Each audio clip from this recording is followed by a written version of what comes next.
मुसलमान भाइयों को मेरा अस्सलामु अलैकुम व रहमतुल्लाहि व बरकातहू। मेरे गैर मुस्लिम भाइयों को मेरा नमस्कार। ये सम्मेलन दो बिंदुओं पर आधारित था। एक अल्पसंख्यक विकास का मुद्दा था और दूसरा हमारे परम पूजनीय आध्यात्मिक गुरु का स्वागत। परंतु हमारे भूतपूर्व उपराष्ट्रपति श्री भैरव सिंह शेखावत के निधन पर पूरा राष्ट्र शोक में डूब गया। इसी कारण अल्पसंख्यक मुद्दों पर प्रकाश डालने के लिए भविष्य में कोई उचित तारीख निश्चित की जाएगी।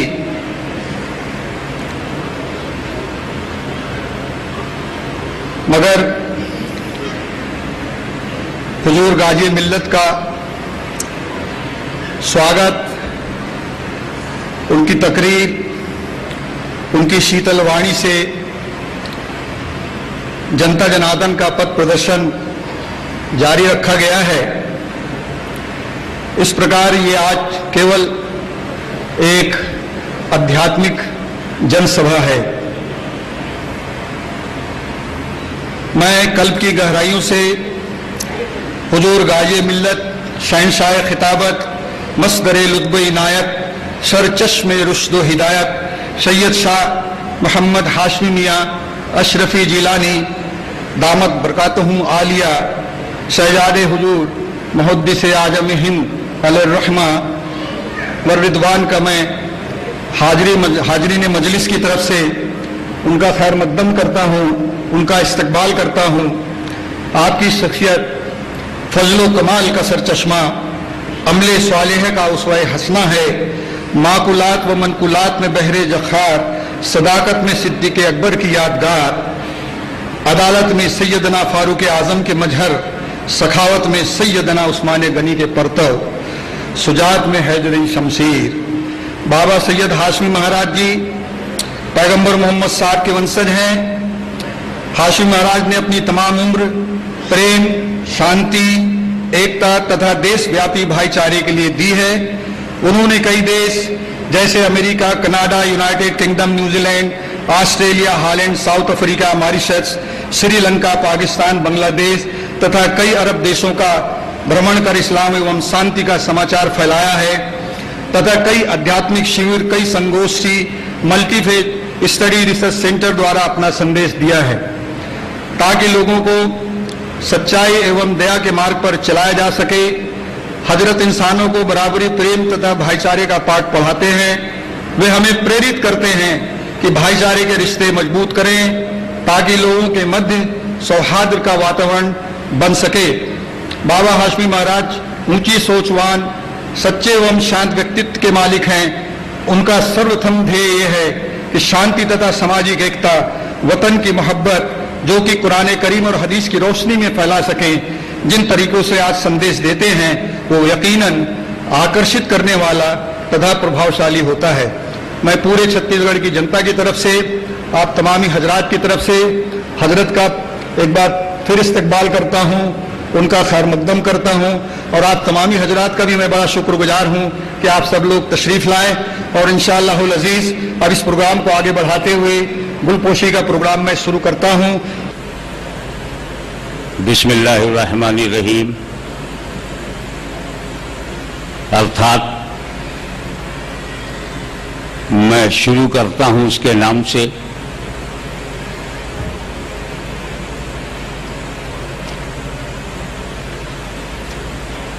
जो बड़ा दयालु और कृपालु है, सृष्टि का रचयिता है, जगत का पालनहार है, असीमित है, अनंत है, निराकार है, विश्वव्यापी है, संसारमय है, कण कण में विद्यमान है और वही इस सृष्टि का रचनाकार है और हम उसकी रचना है। रचनाओं में मानवजात सर्वश्रेष्ठ रचना है। मानवजात से बड़ा महान शिल्प बनाने वाला है।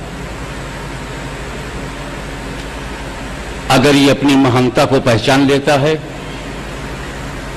तो फरिश्तों के आगे हो जाता है, और अगर अपनी महानता को नहीं पहचान पाता,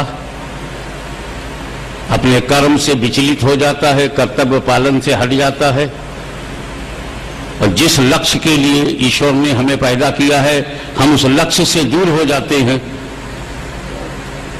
तो हम शैतान से भी बड़े शैतान बन जाते हैं।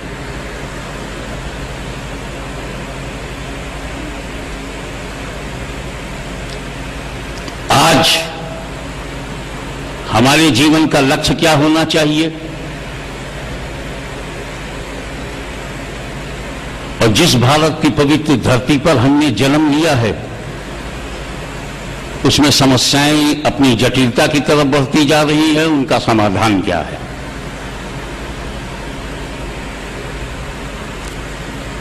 यही मेरी वार्ता का केंद्र बिंदु है।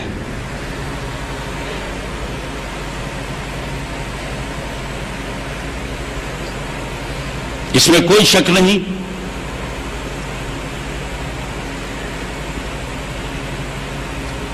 कि दुनिया की बड़ी से बड़ी शक्तियां इस बात को ढूंढने में लगी हैं कि सृष्टि में क्या क्या हमारे लिए है। पहले लोग साधारण और सरल जीवन गुजारते थे, तो जो जमीन पर मिल गया उसी में ढूंढ लिया कि मेरे लिए इसमें क्या है। लेकिन जैसे जैसे विज्ञान आगे बढ़ा तो जिज्ञासा भी बढ़ गई कि जमीन के अंदर मेरे लिए क्या क्या है। वरना जितना तालाब में पानी होता था उतनी ही जनसंख्या होती थी। मीठी नदी में जितना जल होता था वो हमारे इस्तेमाल से अधिक होता था।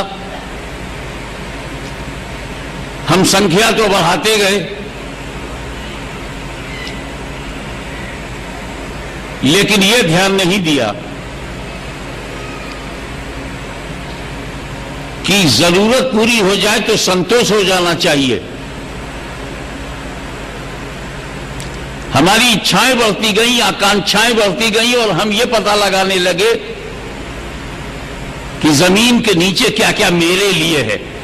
पता चला यहां सोना आपके लिए है, यहां चांदी आपके लिए है, यहां लोहा आपके लिए है, यहां कोयला आपके लिए है, और अरब वाले मस्त हैं कि पेट्रोल आपके लिए। अरबों पे जब गौर करता हूं तो पेट्रोल तो उन्हें याद है मगर अपना रोल याद नहीं है। अमेरिका भी और जब विज्ञान में आगे बढ़ा तो इस चक्कर में पड़ गया कि बादलों में हमारे लिए क्या है, आसमानों में हमारे लिए कौन है, ग्रहों में हमारे लिए। जमीन पाताल में भी घुस गया और आकाश की भी सैर करने लगा। ये वनस्पति मेरे लिए है, ये फूल मेरे लिए है, ये फल मेरे लिए है, गंगा मेरे लिए है, जमुना मेरे लिए है, नर्मदा मेरे लिए है, पर्वत मेरे लिए है, पहाड़ मेरे लिए है, जंगल मेरे लिए है, सारे पशु पक्षी मेरे लिए है। इस पर तो पूरी किताब लिखते चले जाओ, पर कोई साहब एक मिनट को सोचने को तैयार नहीं कि तुम किसके लिए हो। सृष्टि के रचयिता ने सारे जगत की रचना अगर मानव जात के लिए किया है तो मानव जात की रचना किस उद्देश्य से किया, और उद्देश्य से हट जाना, कर्तव्य से विचलित होना, पूरे गीता का सार यही है कि वो मनुष्य के रूप में पशु है। आपको खुदा ने आदमी बना के भेजा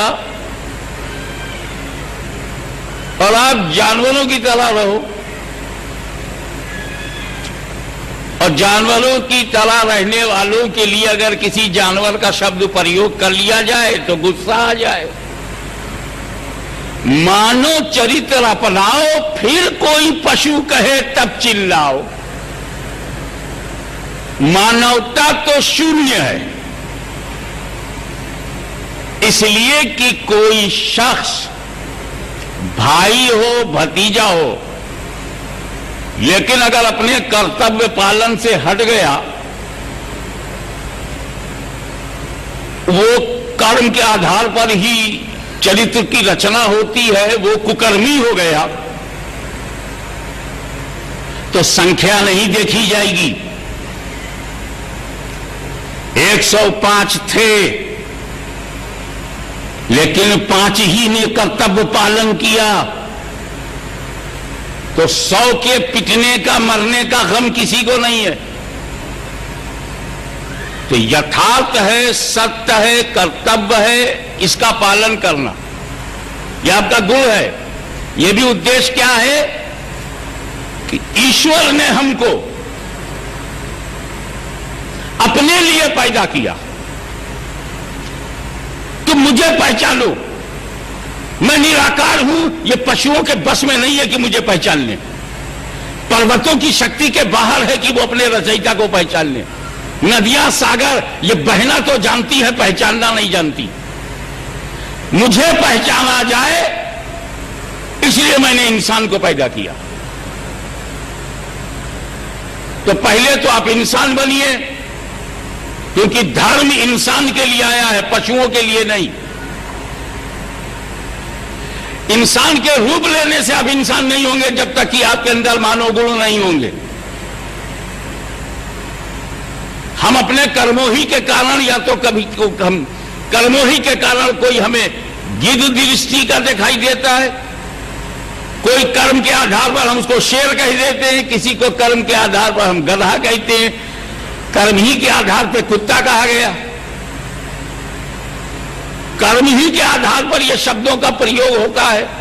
आप शब्दों पे क्यों जा रहे हो, कर्मों को क्यों नहीं देख रहे हो? तो ये कर्म जो है, ये बताता है कि इस कर्म के आधार पर युधिष्ठिर कौन है, कर्म के आधार पर दुर्योधन कौन है, कर्म के आधार पर राम कौन है, और कर्म के आधार पर रावण कौन है, कर्म के आधार पर यजीद कौन है, कर्म के आधार पर इमाम हुसैन कौन है।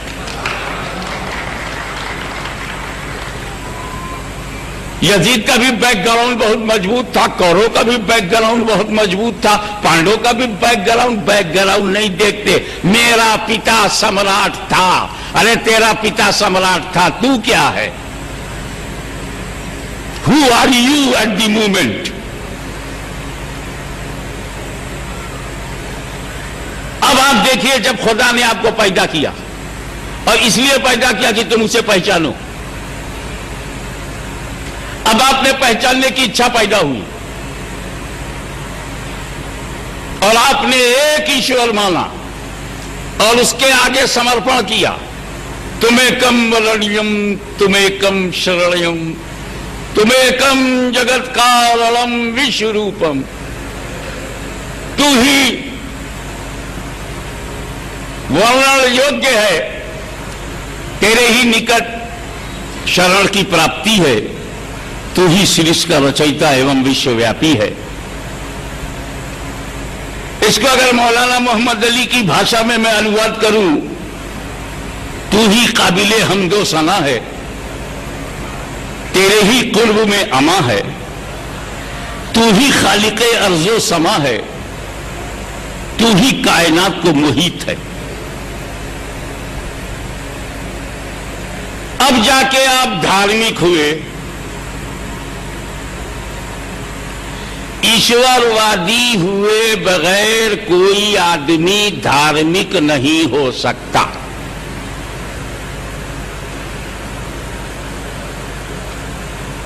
अब रहमान, निराकार, सर्वशक्तिमान, उसे राजी करना है, उसे पहचानना है, उसको प्रसन्न करना है। हम आकार हैं, वो निराकार है।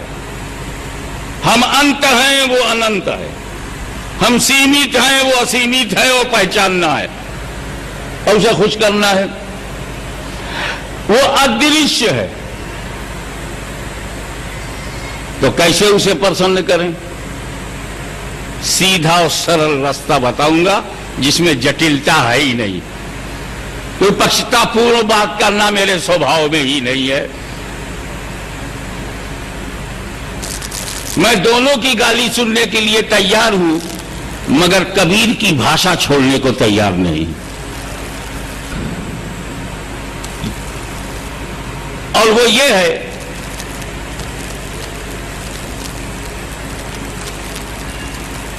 तुम मेहमान को कैसे खुश करते हो वो बताओ। मेहमान को खुश करने का तरीका यह है कि जब कोई मुख्य अतिथि आपके घर पधारे, अपनी पसंद का खाना मत खिलाना, उसकी पसंद का खाना खिलाना।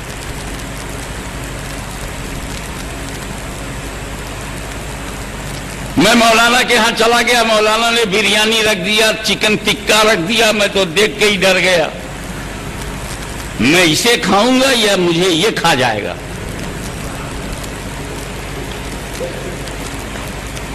मैं तो, जो मेरी सच्ची बात है, ज्वार की रोटी हो, सरसों का साग हो और पंजाबी गिलास में एक लस्सी मिल जाए तो मुझसे 1 घंटा ज्यादा तकरीर करवा सकते हो, मेरी लाइकिंग में है।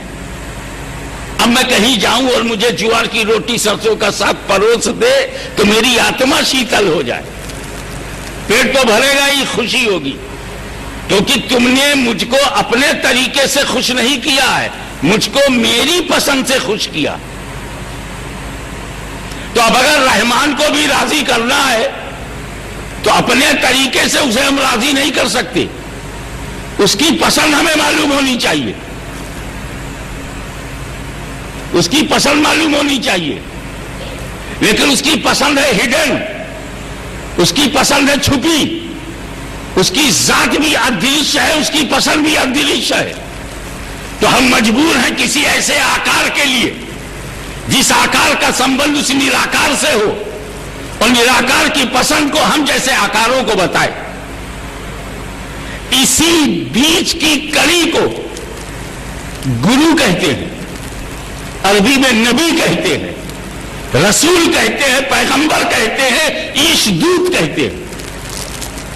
वो अपना दूध भेजता है ताकि वो खुदा की पसंद को बताए। यही बताने के लिए नबी आया। तुम्हारी समझ के परे है, मैं समझा रहा हूं।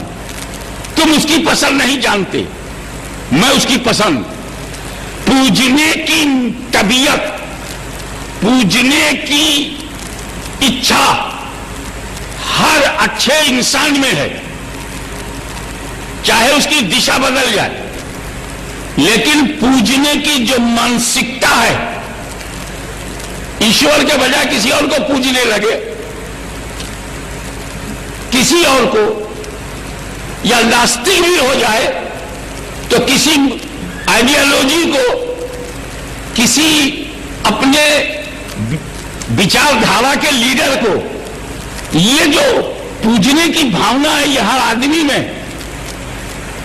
तो अब सवाल ये पैदा होता, अपनी पसंद के तरीके से उसे पूजूं या उसी का पसंदीदा तरीका मुझे बता दिया जाए। इसके बताने के लिए नबी आया। अब देखिए, मैं आपको बताता हूं, मिसाल दूं ताकि बात और स्पष्ट हो जाए। आप मुझको खुश करना चाहते हैं तो मेरी पसंद को जाने और जो मैं पसंद करता हूं वही सामने ले आए, मैं खुश हो जाऊंगा। लेकिन समस्या आपके लिए यह है कि हाशमी मियां, आप मिलते कहां हो, आपसे संपर्क नहीं होता। कभी ईरान, कभी तुरान, 36 देशों में भ्रमण करते रहते हो, एक दुनिया के इस कोने से उस कोने तक, ऑस्ट्रेलिया हो या एशिया हो, अफ्रीका हो, यूरोप हो, अमेरिका हो, उत्तरी अमेरिका, दक्षिणी अमेरिका, कुछ तो छोड़ा नहीं, तो आपसे संपर्क नहीं होता। तो मैं आपकी पसंद जानूं कैसे? तो दूसरा आसान तरीका यह है कि अगर आपका संपर्क मुझसे नहीं होता तो उससे संपर्क बना लो जो मुझसे करीब है। जो मुझसे करीब है वो मेरी पसंद बता देगा। तो अगर ईश्वर से संपर्क नहीं बनता, कोई परवाह मत करो, फिर तो उससे ताल्लुक बनाओ जो ईश्वर के करीब है, अल्लाह के करीब है, खुदा के करीब है। और जो उसके करीब होता है वही हम सबका हबीब होता है। अब जब आप के पास पथ प्रदर्शक भी है। उस गैबुल गैब खुदा को बताने के लिए पैगंबर भी है, गुरु है, रियल गुरु, कमर्शियल गुरु नहीं।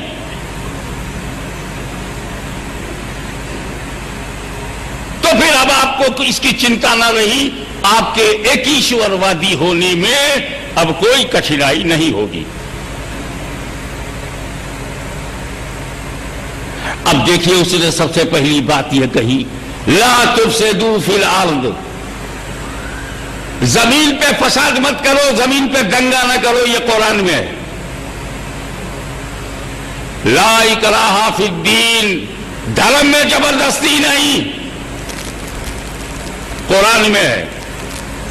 वमा अलैना इल्लल बलागुल मुबीन, मेरे ऊपर स्पष्ट वक्तव्य देने के अलावा कुछ फर्ज नहीं। बात का मनवाना, उंगली पकड़ करके रास्ता ले जाना, यह तुम्हारे कर्तव्य में नहीं है। केवल रास्ता दिखा दो, वो चले चाहे ना चले। रास्ता दिखाया गया, 100 में से एक भी नहीं चला, मगर जिसे रास्ता दिखाना था उसने रास्ता दिखाया। और अगर चलाने की हो तब तो सब फेलियर हो गए कि जिसे चलाया नहीं चले। हजरत गिरामी कि ये जबरिया धर्म ग्रहण करना, जबरिया धर्म परिवर्तन, ये इस्लाम अपनी बेइज्जती समझता है। हमें जब मैं सच्चा हूं तो दबाव डालने की क्या जरूरत, जब मैं अच्छा हूं तो मेकअप करने की क्या जरूरत, जब मैं नेचुरल हूं तो आर्टिफिशियल होने की क्या जरूरत। इसीलिए ख्वाजा साहब आए, कोई दबाव नहीं, कोई लालच नहीं, कोई लोभ नहीं। आज भी हिंदू मुसलमान मन से उनके चरणों में समर्पित हो रहा है, मन से, आत्मा से हो रहा है। वजह क्या थी? इस्लाम तो वो भी लाए थे। ख्वाजा साहब आए, 786 बरस से अधिक हो गया है, अभी 790 बरस हो रहा है। जो जो इस्लाम में था वो सब लेके आए, फिर भी प्रतिक्रिया नहीं हुई। पूरा कुरान लाए, कोई प्रतिक्रिया नहीं हुई। सारी हदीसें ले आए, कोई प्रतिक्रिया नहीं हुई। अजान और नमाज भी लाए, कोई प्रतिक्रिया नहीं हुई। 1 महीने का रोजा भी रखा, कोई प्रतिक्रिया नहीं हुई। पृथ्वीराज चौहान जो हिंदू हृदय सम्राट था, उसके राज्य में, उसके एकदम महल के नीचे कुटिया बनाई, कोई प्रतिक्रिया नहीं हुई। महल में भी उनका उपदेश पहुंच गया, कोई प्रतिक्रिया नहीं हुई। देखते देखते एक समूह तैयार हो गया, कोई प्रतिक्रिया नहीं हुई। वजह यह है कि वो आए थे, खुद के लिए नहीं आए थे, खुदा के लिए आए थे। स्वयं के लिए नहीं आए थे, स्वामी के लिए आए थे। ये स्वार्थी हो जाना हमारा, ये प्रतिक्रियावादी दृष्टिकोण को जन्म देता है। अब आप देखिए, ख्वाजा साहब आए और बाबर जहीरुद्दीन भी आया, बाबर जहीरुद्दीन भी आया साहब। अब दोनों का उद्देश्य अलग अलग है। बाबर आया जमीन के लिए, बाबर आया सत्ताधारी बनने के लिए, बाबर आया दिल्ली पे कब्जा करने के लिए, बाबर आया अपना राज्य स्थापित करने के लिए। एक शब्दों में कहा जाए तो आया तो जमीन के लिए आया। बेशक भारत की धरती पर बाहर से मुसलमान आया, जमीन के लिए भी आया, मगर यह भी सच है कि बाहर से आने वाले मुसलमान दीन के लिए भी भारत में आए, दीन के लिए भी आए। जो दीन के लिए आया वो दीन का प्रतिनिधित्व करेगा, जो जमीन के लिए आया वो जमीन का प्रतिनिधित्व करेगा। तो बाबर जहीरुद्दीन जमीन का बच्चा है, ख्वाजा मोइनुद्दीन दीन का बादशाह है। हमारी पहचान बाबर नहीं है, हमारी पहचान ख्वाजा है, गरीब नवाज है। उनकी आध्यात्मिक शक्ति है, उनकी आध्यात्मिक विचारधारा है, उनकी आत्मा की शुद्धता है, उनका गुरुत्व है, वो हमारे मुर्शिद है, वो हमारे, और वो रसूल अरबी मोहम्मद अरबी सल्लल्लाहु अलैहि वसल्लम का वंशज है। भारत में आए, गरीब नवाज कहलाए, लेकिन ख्वाजा गरीब नवाज आए, आतंकवाद नहीं आया। पूरा इस्लाम आया, आतंकवाद नहीं आया।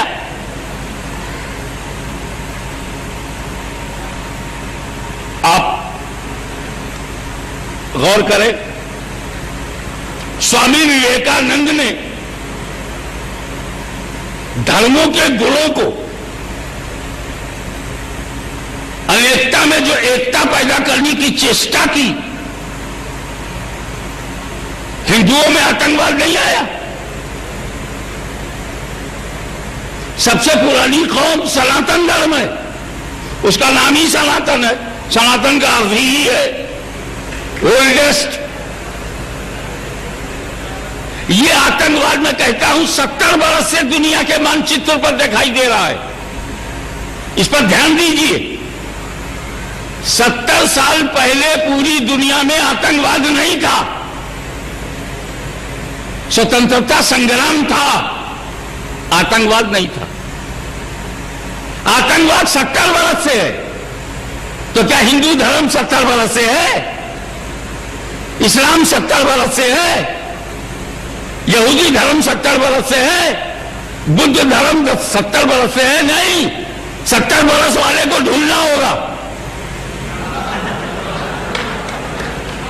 70 बरस में सिर्फ 2 ही देश बने हैं, एक इजराइल बना है, एक सऊदीया बना है।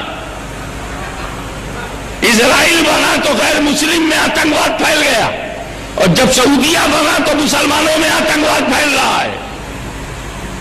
ये सो कॉल्ड मुस्लिम, ये मुझे बताओ कि सऊदी ममलकत बनने से पहले दुनिया में कहीं आतंकवाद नहीं था? आइए, इजराइल बना, पहला काम क्या हुआ? मस्जिदें तोड़ दो। सऊदी अरबिया बना, पहला काम क्या हुआ? 350 मस्जिदें तोड़ दी गई। For your kind information, 350 mosque demolish by Saudi government and 60,000 grave and holy shrine of companion of Prophet Muhammad and family of Prophet Muhammad demolished by them. आज भी मक्का मदीना में चले जाओ तो पैगंबर मोहम्मद की बीवी का, बेटी का, दामाद का, खलीफा का, सहाबा का बाजार बुलडोजर चला दिया गया। यह धार्मिक आतंकवाद नहीं है, यह धार्मिक कट्टरता नहीं है। तब तो अमेरिका को अच्छा लगा, तब तो इंग्लैंड को अच्छा लगा, तब हम चीख पड़े थे, भारत का मुसलमान चीख पड़ा था। यह कैसा नया धर्म आ रहा है जो अहले बैत की खबरों को तोड़ रहा है, अहले बैत पे जुल्म और सितम कर रहा है, रसूल के परिवार पर। लेकिन हम उस वक्त चौंके नहीं, आपसी मसला समझा, ये गुटों का मतभेद है, ये पंथों का मतभेद है, यही रह गया।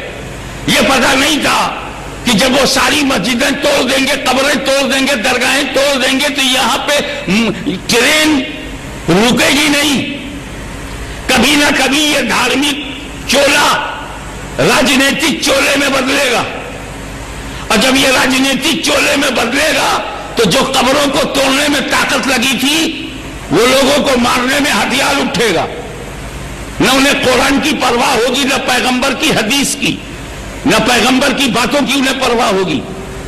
अरे जब वो पैगंबर के दामाद और पैगंबर की बेटी, पैगंबर के सन इन लॉ, पैगंबर के भाई, पैगंबर की वालिद फादर और पैगंबर की मां की कब्रों को तोड़ सकते हैं, जला सकते हैं, तो कितनी कठोर उनकी मानसिकता है। और उनके पैसे से जो आंदोलन इस देश में चलेगा, उस आंदोलन का भविष्य कितना भयानक होगा। मैं स्पष्ट शब्दों में कहूंगा, कुछ लोग तो उनकी बातों में आकर केवल धार्मिक रह गए और उन्होंने आकर भारत में सऊदी आंदोलन ने, जिसके फाउंडर मोहम्मद बिन अब्दुल वहाब हैं, राम जेठमलानी साहब जी ने जब यह कहा कि मोहम्मद बिन अब्दुल वहाब वहाबी आंदोलन का फाउंडर है, तो मुझे आश्चर्य भी हुआ, बड़ी प्रसन्नता हुई कि यह सिर्फ सुप्रीम कोर्ट का काबिल जज नहीं बल्कि इतिहास का भी जानने वाला है।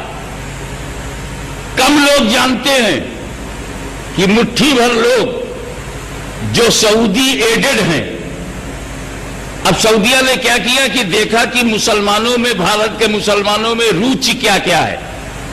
उनका कुछ लोग बड़े नमाजी हैं, इबादत गुजार हैं, सजदा हो, नमाज हो, अजान हो, रोजा हो, नमाज हो, रोजा नमाज, रोजा नमाज हज। उनका भाई इनके लिए तबलीगी जमात बना दो। वो एक एक को पकड़ पकड़ के मस्जिद में ले जाती है, नमाजी बन जाओ, रोजेदार बन जाओ, नमाजी बन जाओ, अजान सीख लो, कलमा सीख लो। मगर कुछ लोग इसमें पढ़े लिखे लोग हैं, ज्ञानी हैं, लिटरेरी हैं, वेल लिटरेट है, विद्वान हैं, तो उनके लिए जमात इस्लामी बना दो। ये लिटरेचर ले लो, ये लिटरेचर ले लो, ये लिटरेचर ले लो। क्या इनमें कुछ लोग सियासी कीड़े हैं, कुछ लोगों के दिमाग में राजनीतिक आकांक्षाएं बहुत हैं, तो उनके लिए जमीयतुल उलमा हिंद बना दो। आप देख रहे हैं हर क्षेत्र में एक एक आदमी, उन्होंने बोले ये विद्यार्थी बड़े जोश वाले हैं, इनमें जोश ज्यादा है, होश कम है, कि इनके लिए सीमी बना दो। फंसा फंसा करके सुन्नी समुदाय से लोगों को खींच खींच कर अपने कैंप में ले जाते हैं, ब्रेन वॉश करते हैं। इसी ब्रेन वॉशिंग में जब इनको पता चलता है कि कौन लड़ाकू है, जैसे हम मौदहा पारा से 500 लड़के ले जाएं तो 10-20 तो लड़ाकू निकलेंगे ही। उन लड़ाकुओं को हिजबुल मुजाहिदीन में भेज दो। पहले कलमा पढ़ाया, फिर नमाज सिखाया, फिर उसको अच्छा मुसलमान बनाने का दावा किया, फिर अपनी जमात में ले गए, 40 दिन घुमाया फिराया, जरा सा उसमें लड़ने भिड़ने की ताकत देखी तो हिजबुल मुजाहिदीन, लश्कर तोयबा, तालिबान, अलकायदा में डाल दिया। यही वजह है कि अलकायदा के जिस आदमी को भी हमारी गवर्नमेंट पकड़ेगी, तालिबान के जिस भी आदमी को पकड़ेगी, हिजबुल मुजाहिदीन के जिस आदमी को पकड़ेगी, इंट्रोडेक्शन करके देख लो, उसका वहाबी होना जरूरी है। It's my challenge. लेकिन जो लोग तबलीगी जमात में रह के रह गए, आगे नहीं गए, वो वहाबी तो हुए लेकिन आतंकवादी नहीं हुए। जो जमात इस्लामी की किताब पढ़कर किताब तक सीमित रहे, वो वहाबी तो हो गए लेकिन आतंकवादी नहीं हुए। जो जमीयतुल उलमा में जाकर के एमएलए और एमपी की लड़ाई तक रह गए, वो आतंकवादी नहीं हुए, लेकिन इन्हीं में से ही आतंकवादी बनाया जाता है। तो क्यों ना उस गंदे तालाब को घेर लिया जाए जहां से आतंकवादी की सप्लाई लाइन है, और वो सप्लाई लाइन वहाबी आंदोलन के गर्भ से है। इजराइल को देखो, जो मुसलमान नहीं है उसको वो तैयार कर रहा है। सऊदिया को देखो, जो कलमा पढ़ने वाले हैं। और इजराइल हो या सऊदिया, दोनों अमेरिका के दोनों हाथ हैं। ये तो मैंने शराफत से कहा है कि अमेरिका के दोनों हाथ हैं, हकीकत तो ये है कि दोनों नाजायज औलाद हैं।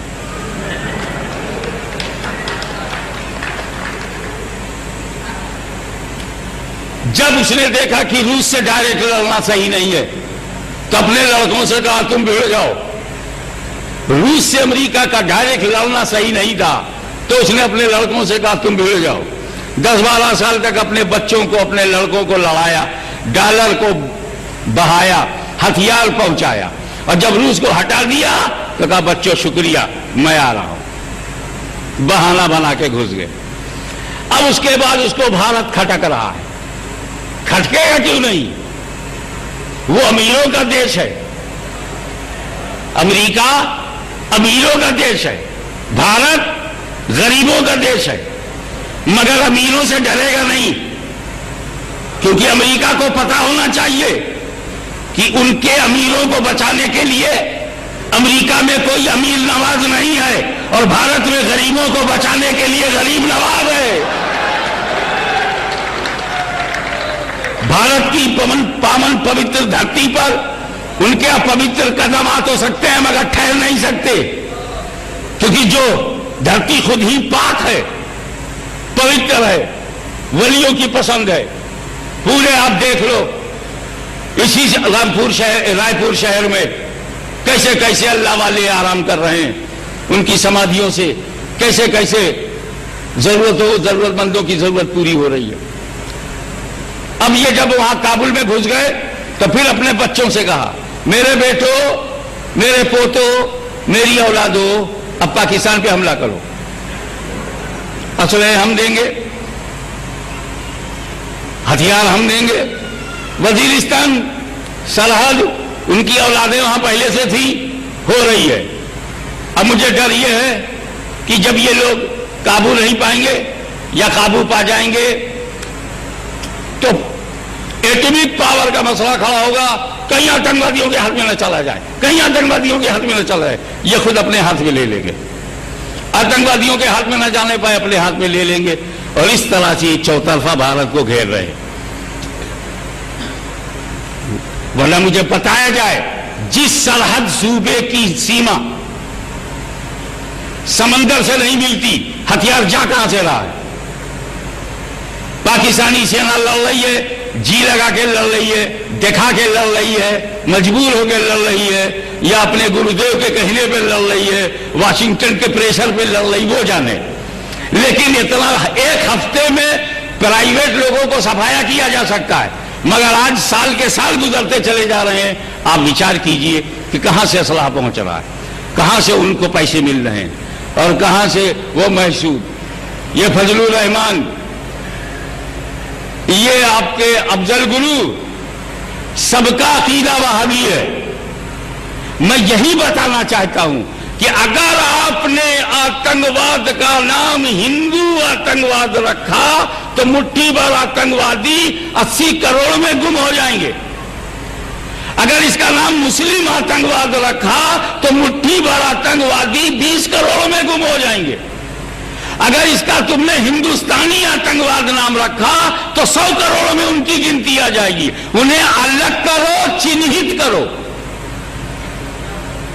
क्योंकि जब धर्मों में आतंकवाद की कोई जगह नहीं है, किसी देश में भी राष्ट्रीयता में, भारतीयता में, सभ्यता में, मानवता में आतंकवाद की कोई जगह नहीं है, तो इसे न राष्ट्र से जोड़ो न धर्म से जोड़ो, बल्कि इन्वेस्टिगेशन करो कि क्या बात है कि हम आजमगढ़ में पकड़ते हैं, हम लखनऊ में पकड़ते हैं, हम बंबई में पकड़ते हैं, हम छत्तीसगढ़ में पकड़ते हैं, हम दिल्ली में पकड़ते हैं और एक ही अकीदे के मिलते हैं। तो उसे एक अकीदे का नाम बताओ। माननीय राम जेठमलानी ने तो बता दिया, और लोग खामोश क्यों हैं? वोटों की राजनीति करोगे या देश को बचाने की राजनीति करोगे? मत विभाजन की राजनीति करोगे या देश को विभाजन से बचाने की राजनीति करोगे? देश की एकता और अखंडता सर्वोपरि। अब आइए कुछ अंदर की बातें हो जाएं। यह बात बिल्कुल तय है कि भारत का कोई बच्चा बाबर की औलाद नहीं है। यह बात बिल्कुल तय है, बाबर तो बाबर, न हम हुमायूं की औलाद हैं, न हम गौरी की औलाद हैं, न हम अकबर की औलाद हैं, न हम शाहजहां की औलाद हैं, हमें ताजमहल बनाने वाले की भी हम औलाद नहीं है। हमारे आत्मा का संबंध है ख्वाजा गरीब नवाज की औलाद है। हम औलाद हैं फकीरों की, हम औलाद हैं दरवेशों की, हम औलाद हैं सूफी संतों की। उन्होंने हमें बचाया है, उन्होंने हमें आगे बढ़ाया है, हमारी आत्मा का शुद्धिकरण किया है। हाँ, अगर किसी को बाबर की औलाद देखने का शौक है तो जाए काबुल में, शायद कुछ बचे खुचे मिल जाए। यहां तो उसकी कब्र का पता नहीं है, उसकी समाधि लापता है। हुमायूं की समाधि मिल जाती है, अब्बा की नहीं। दूसरी बात मैं मुसलमानों से अपील करूंगा, खुदा ने कितने फल जायज कराए हैं, कितने फल फूल जायज हैं, सारे के सारे लाखों करोड़ों फल फूल जायज है। सब खाया क्या? सारे फल खा चुके तुम? नहीं ना। 15-20 से ज्यादा फल खाया है और 15-20 हजार है तो जायज सब है मगर खाया नहीं। कितनी सब्जियां जायज हैं? सारी सब्जियां जायज हैं। सारे जानवर जायज नहीं है। आप जरा इस्लाम की तबीयत अंदर से देखिए, सारे पशु जायज नहीं है, सारी सब्जी जायज है। प्रतिबंध है सब्जियों पे नहीं, प्रतिबंध फलों पे नहीं है। तो आपका स्वाद और आपका स्वास्थ्य सुरक्षित किसमें है? जहां प्रतिबंध नहीं है। लेकिन फिर भी कितनी जायज सब्जियां हैं जिनका नाम नहीं जानते तुम। इसका अनुभव मुझे हुआ। न्यूजीलैंड गया, सब्जी का नाम उन्होंने ऐसा बताया कि मेरे लिए पहली बार है। हॉलैंड में एक सब्जी का नाम बताया, मैं सुना ही नहीं था, डच में बता रहा है। मैं दुनिया घूमने के बाद भी सारी सब्जी नहीं खाया। छत्तीसगढ़ में रह के छत्तीसगढ़ से ज्यादा की सब्जी खा भी नहीं सकते कि 37गढ़ और 38गढ़ की सब्जी खा लो। जायज है मगर खाते नहीं। कौन कौन से कपड़े पहनने जायज है? सारे कपड़े पहनने जायज है। क्या सारे कपड़े पहन डाले?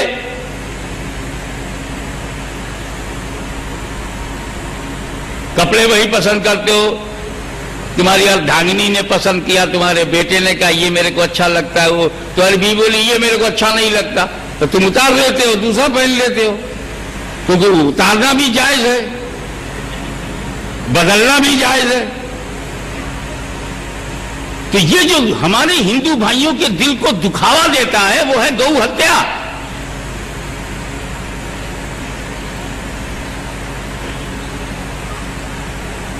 इससे वो दुखी होते हैं।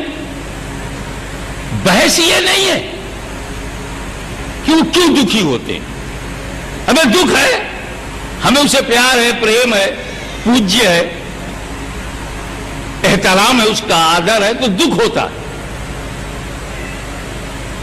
बीवी के कहने पे कपड़ा बदल सकते हो, पड़ोसी के कहने पर अपना खाना नहीं बदल सकते।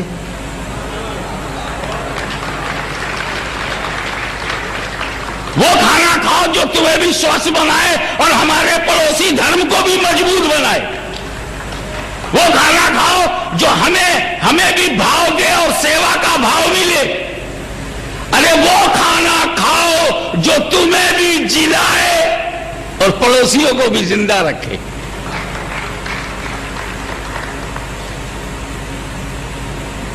बहुत सरल तरीका होता है।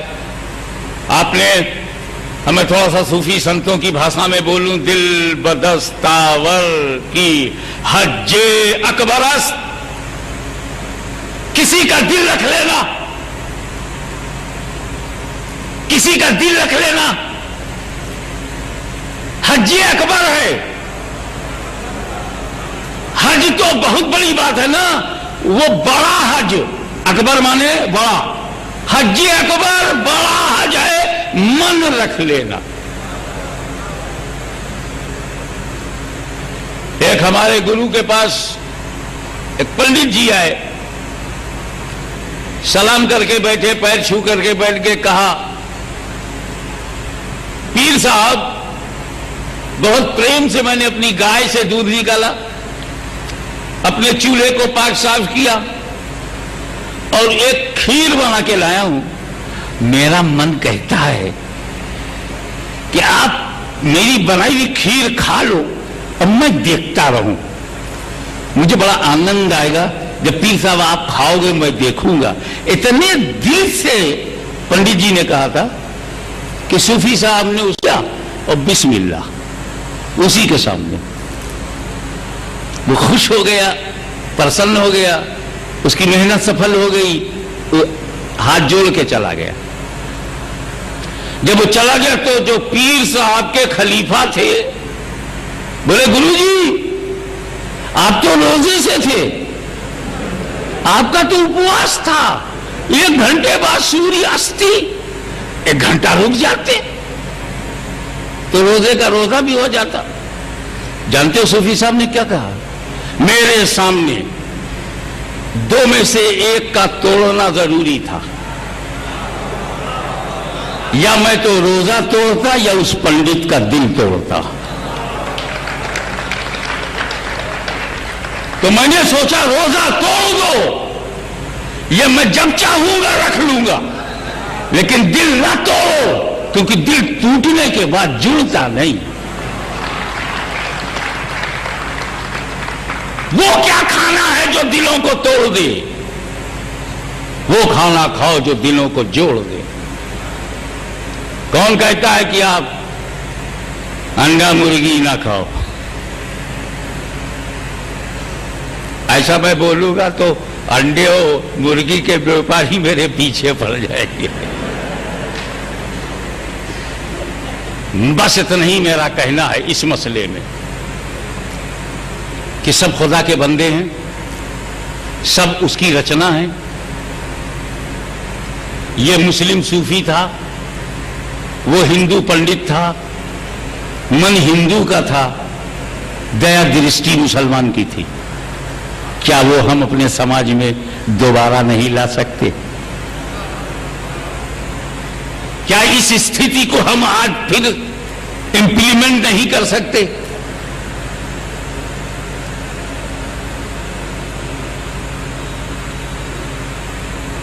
फिर आजकल कभी कभी जैसे जैसे इलेक्शन करीब आता है और हालात करीब आते हैं, मंदिर मस्जिद का मुद्दा गरमाने लगता। पता नहीं किन रास्तों से गुजरकर ये इतना जटिल हो गया, पता नहीं किन राजनीति के बखेड़ों में फंसकर ये सुलझने वाला मसला भी उलझने लगा।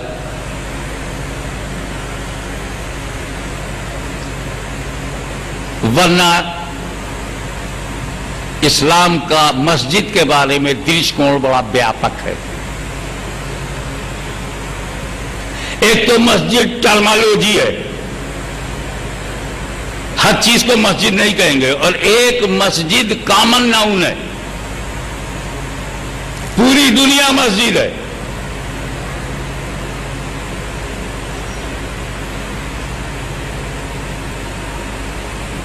पूरी दुनिया कहीं भी प्लेटफॉर्म पे अल्लाह अकबर, लेकिन वो टर्मिनोलॉजी में मस्जिद नहीं है, वो प्लेटफॉर्म ही है, रेलवे प्लेटफॉर्म है, एयरपोर्ट है। लेकिन हमारे उस कण कण में विद्यमान की पूजा करने के लिए जहां चाहो उस निराकार को पूजने के लिए जहां चाहो, ये मंच है ना। मैं अभी खड़े होकर के यहां नमाज पढ़ लूं, ये मेरी मस्जिद हो गई। तो एक व्यापक दृष्टिकोण यह है कि सारी धरती मस्जिद है, इसलिए यह कहा गया ताकि तुम नमाज छोड़ने ना पाओ। मस्जिद नहीं मिली कैसे पढ़ते? सड़क पे क्यों नहीं पढ़ा? ट्रैफिक ज्यादा थी, फुटपाथ पे क्यों नहीं पढ़ा? छत पे क्यों नहीं पढ़ लिया? तो सारी दुनिया को हमने मस्जिद कराया ताकि तू अपने बनाने वाले की पूजा कहीं भी मुसलसल करते रहो। अब आइए टर्मिनोलॉजी।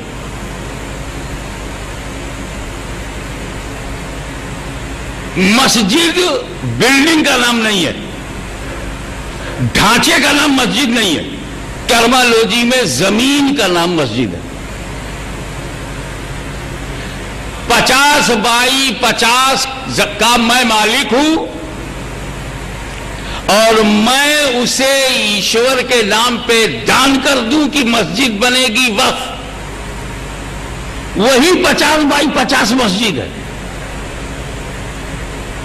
उस 50 बाई 50 में पेशाब खाना नहीं बन सकता, उस 50 बाई पेशाब में वजू नहीं कर सकते।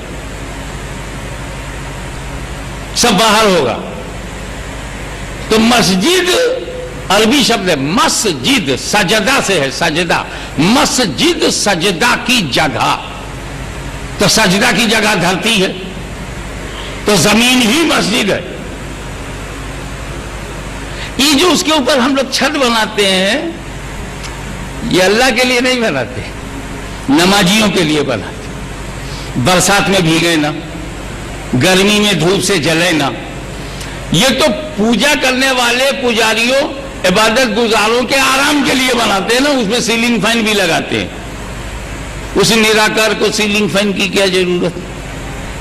अपने शरीर को आराम से देकर आराम से पूजा करने की स्थिति में लाने के लिए हम ऐसा करते हैं। अब वो किसी भी मस्जिद का नाम मस्जिद रख दोगे, मस्जिद नहीं होगी जब तक उस जमीन का मालिक मुसलमान हो और अपनी मिल्कियत को उसने दान किया हो, मस्जिद बनाने के लिए वक्फ किया हो अल्लाह के नाम पे, तब वो मस्जिद है। अब कितनी आसान सी बात थी कि बजाय हंगामा करने के खसरा खतौनी लेके बैठ जाते, बरगे उबल बरगे धोए हम इंदराज देख लेते और देख लेते जमीन का स्वामित्व किसके नाम है। अगर हिंदू राजा के नाम है, जो चाहो बनाओ, वो मेरी मस्जिद नहीं है। और अगर वो मुस्लिम शासक के नाम है या मुस्लिम नागरिक के नाम है, तो फिर मान लो जमीन का फैसला उसके स्वामित्व पर आकर टिका है। क्योंकि ढांचा जो है, जो आपने गिर जाए या बना दो, कितने मुसलमान मस्जिद बढ़ाने के लिए भी गिराते हैं, तो ना मस्जिद गिराई जाती है ना बनाई जाती है। नमाजियों की सुविधा के लिए इमारत बनाई जाती है, ढांचा बनाया जाता है। तो कोई भी समस्या ऐसा नहीं है कि अगर आपने पहले से कोई जिद न बनाई हो, मन की सफाई के साथ बैठेंगे तो हर समस्या का समाधान है। कि आप हथियार उठाओ, बेगुनाहों को कत्ल करो, कह दो ये लोगों से ये अमेरिका नहीं है, ये भारत है।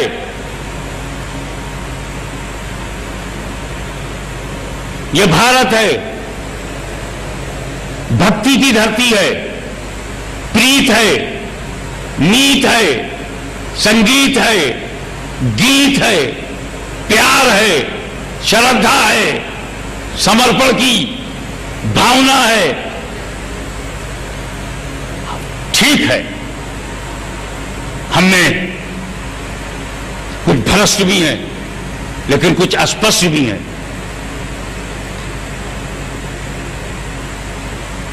जिनके कर्मों की सजा हमें मिल रही है, जिनके कुकर्मों को हम भोग रहे हैं, वो भी है। लेकिन मुझे बताओ कि राजा चला गया, ख्वाजा की हुकूमत आज भी है, शासन का अंत हुआ, मगर संत आज भी है। वो अंत देख रहे हैं, हम संत देख रहे हैं। राजशाही खत्म हो गई, लोकशाही आई है। ये जो हिंदुओं में, मुसलमानों में जो भुलावा है, जो क्रोध है, जो घृणा है, जो अंधविश्वास दोनों में है, उसका कारण है अशिक्षा के अंधकार में रहना। आपके नबी ने कहा था, तलबुल इल्म फरीदतुन अला कुल्li मुस्लिमिन व मुस्लिमा। ज्ञान को हासिल करना हर मुसलमान मर्द औरत पे फर्ज है। वो तो कहते हैं औरतों को ज्ञान सिखाओ, फतवा दिया जा रहा है बाहर निकलने न दो। पैगंबर कुछ कह रहा है और जिनका सारा उलूम बंद है, बंद है, वो खुली बात समझ ही नहीं रहा है। मैच करूंगा और इसे नोट कर लिया जाए कि कोई भी मौलवी, मौलाना, मुफ्ती, इट्स वेरी इंपॉर्टेंट, शायद मेरे सिवा कोई नहीं कहेगा, कोई भी बड़े से बड़ा मुफ्ती मौलाना, कुरान हदीस का ज्ञानी, पूरा कुरान जबानी याद है, हजारों हदीसें याद हैं, दारुल इफ्ता का सारा कानून याद है, लेकिन अगर वो रिक्वायरमेंट्स ऑफ पीरियड नहीं जानता, please concentrate your mind, requirements of the period, अगर समय की आवश्यकताओं को वो नहीं जानता तो वो जाहिल है, वो जाहिल है, वो जाहिल है, और जाहिल को वर्डिक्ट देने का कोई अधिकार नहीं है। पहले तुम खुले आओ, बताओ वक्त क्या मांग रहा है, समय का तकाजा क्या है, देश पर कौन सी आफतें आ रही हैं, हमारे भारत की छाती पर कौन कौन से राजनीतिक तीर आने वाले हैं, हमारी रीढ़ की हड्डी को तोड़ने के लिए पड़ोसियों में कौन कौन सी साजिशें चल रही हैं, भारत आज किन किन आंखों को खटक रहा है।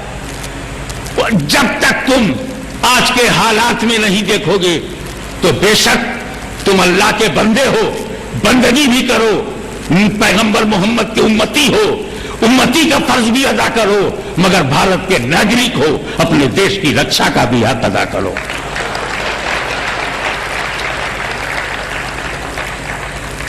मैं यही चाहता हूं कि जब खुदा के सामने जाओ तो वो अपना बंदा कहे, ही is my slave, he is my slave. और जब प्रॉफेट मोहम्मद के पास जाओ तो कहे ही is my follower, he is my follower. और जब भारत के सामने खड़े हो तो भारत बोले he is my son, he is my son, he is my son. क्या बिगड़ जाएगा अच्छा बनने में? अल्लाह के लिए अच्छे बंदे बन जाओ, मदीने वाले के लिए अच्छे उम्मती बन जाओ, और हमारे देश के लिए अच्छे नागरिक बन जाओ। तुम अच्छे बन गए तो बेटों को अच्छा बना दो, बेटे अच्छे हो गए परिवार को अच्छा बना दो, परिवार अच्छा हो गया पड़ोसी को अच्छा बना दो, पड़ोसी अच्छा बन जाए वो अपने पड़ोसी को अच्छा बना दे, वो अपने पड़ोसी को, पूरा मोहल्ला अच्छा हो गया, फिर मोहल्ला बगल वाले मोहल्ले को अच्छा बना, फिर वो पूरा मोहल्ला अच्छा हो गया, वो पूरे बगल वाले मोहल्ले को, फिर हर मोहल्ला मोहल्ले को अच्छा बनाए, माना पूरा रायपुर अच्छा हो गया, रायपुर बिलासपुर को अच्छा बना दे, बिलासपुर अपने बगल वाले शहर को अच्छा बना दे, पूरा रायपुर, पूरा छत्तीसगढ़ अच्छा हो गया, छत्तीसगढ़ अपने बगल वाले प्रदेश को अच्छा बना दे, वो अपने बगल वाले प्रदेश को, अपने बगल में ना देख कर दूर वालों को देख रहे हो। अमेरिका को ऐसा हो जाए, अमेरिका को कीड़े पड़ जाए, अमेरिका को बर्बाद हो जाए, अमेरिका गुंडा है, अमेरिका ये है, ये कहने से कुछ भारत को मिलेगा? अपने को अच्छा बना लो, भारत का एक नागरिक अच्छा हुआ, अपने घर को अच्छा बना लो, भारत का एक परिवार अच्छा हुआ। ऐसे पूरे देश को कश्मीर से कन्याकुमारी तक अच्छा बनाने में, अभी तक तो झगड़ा करने में तुम पैसा लगाते रहे, अब अच्छा बनाने में अपना त्याग दो, अपना बलिदान दो। वाखिर दावाना अनिल हम्दुलिल्लाहि रब्बिल आलमीन। धन्यवाद।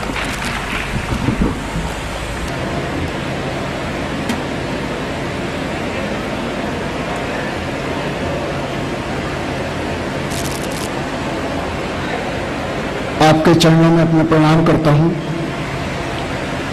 आज इस कार्यक्रम में हमारे प्रदेश के माननीय मुख्यमंत्री डॉक्टर रमन सिंह जी भी यहां पर उपस्थित होने वाले थे, लेकिन जैसा कि आप सभी को मालूम है कि कल हमारे देश के पूर्व उपराष्ट्रपति माननीय श्री भैरव सिंह शेखावत का देहावसान हो गया था।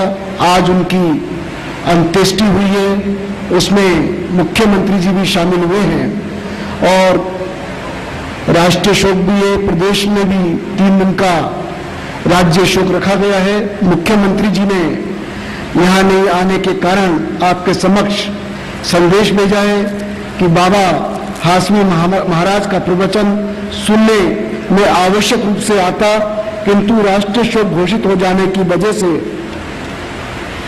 मैं वहां नहीं आ पा रहा हूं। छत्तीसगढ़ प्रदेश की